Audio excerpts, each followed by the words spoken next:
ಬೆಲೆ ಕಟ್ಟಲಾಗದ ನಿಮ್ಮೆಲ್ಲರ ಪ್ರಾಣ ಅಮೂಲ್ಯವಾದುದು. ನಿಮ್ಮ ಹಾಗೂ ನಿಮ್ಮವರ ಸುಖ ಶಾಂತಿಯ ಜೀವನೋಪಾಯಕ್ಕಾಗಿ ತೋಟ ಗದ್ದೆಗಳಲ್ಲಿ ಕಷ್ಟಪಟ್ಟು ಕೂಲಿ ಕೆಲಸ ಮಾಡುತ್ತಿರುವಿರಿ. ಹಾಗಾಗಿ ನಿಮ್ಮ ಪರಿಸರದಲ್ಲಿ ಕಾಡಾನೆಗಳಿಂದ ನಡೆಯಬಹುದಾದ ಸಂಘರ್ಷವನ್ನು ನಿಯಂತ್ರಿಸಲು ನಮ್ಮೊಂದಿಗೆ ಸಹಕರಿಸಿ ಎಂದು ಸೌರಭ್ ಕುಮಾರ್ ತಿಳಿಸಿದರು.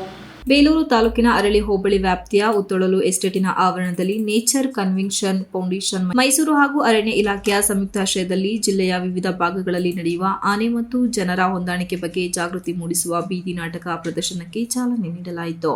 ಕಾರ್ಯಕ್ರಮಕ್ಕೆ ಚಾಲನೆ ನೀಡಿ ಉಪಾರಣ್ಯ ಸಂರಕ್ಷಣಾಧಿಕಾರಿ ಸೌರಭ್ ಕುಮಾರ್ ಮಾತನಾಡಿದರು.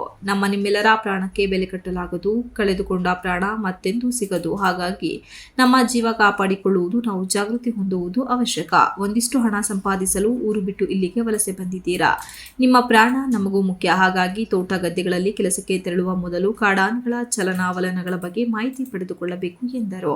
ನಂತರ ಕಾಡು ಪ್ರಾಣಿಗಳು ಕಾಡನ್ನು ತೊರೆದು ಊರಿಗೆ ಬರಲು ಕಾರಣವೇನು, ಕಾಡು ಪ್ರಾಣಿಗಳಿಂದ ಹೇಗೆ ರಕ್ಷಿಸಿಕೊಳ್ಳುವುದು, ಕಾಡಾನೆಗಳನ್ನು ಕಂಡೊಡನೆ ಹೇಗೆ ಎಚ್ಚರ ವಹಿಸಬೇಕು ಮತ್ತು ಕಾಡಾನೆ ಮಾನವ ಸಂಘರ್ಷ ನಿಯಂತ್ರಿಸಲು ಅರಣ್ಯ ಇಲಾಖೆ ಯಾವ ರೀತಿಯಲ್ಲಿ ಮುನ್ನೆಚ್ಚರಿಕೆ ಕ್ರಮಗಳನ್ನು ವಹಿಸುತ್ತಿದೆ ಎಂಬುದರ ಜೊತೆ ಎಐ ಆಧಾರಿತ ವಿಡಿಯೋ ಪ್ರದರ್ಶನ ಹಾಗೂ ಬೀದಿ ನಾಟಕದ ಮೂಲಕ ನೆರೆದಿದ್ದವರಿಗೆ ಜಾಗೃತಿ ಮೂಡಿಸಲಾಯಿತು. ಇದೇ ವೇಳೆ ಎನ್ಸಿಎಫ್ನ ಹಿರಿಯ ವಿಜ್ಞಾನಿ ಆನಂದ್ ಕುಮಾರ್, ಕ್ಷೇತ್ರ ಸಂಯೋಜಕ ದೀಪಕ್ ಭಟ್, ಯೋಜನಾ ಸಂಯೋಜಕ ನಿಸರ್ ಅಹಮದ್, ಎಸಿಎಫ್ ಮೋಹನ್ ಹಾಗೂ ಮಧುಸೂದನ್, ಆರ್ಎಫ್ಒ ಯತೀಶ್, ಪೃಥ್ವಿ ಟ್ರಸ್ಟ್ನ ಯೋಗಾನಂದ, ಮಾದೇಸ್ವಾಮಿ, ಜಾಗೃತಿ ಕುಮಾರ್, ಸ್ವಪ್ನ, ಸಿಂಚನಾ, ಅನುಶ್ರೀ ಸೇರಿದಂತೆ ಇನ್ನಿತರರು ಇದ್ದರು.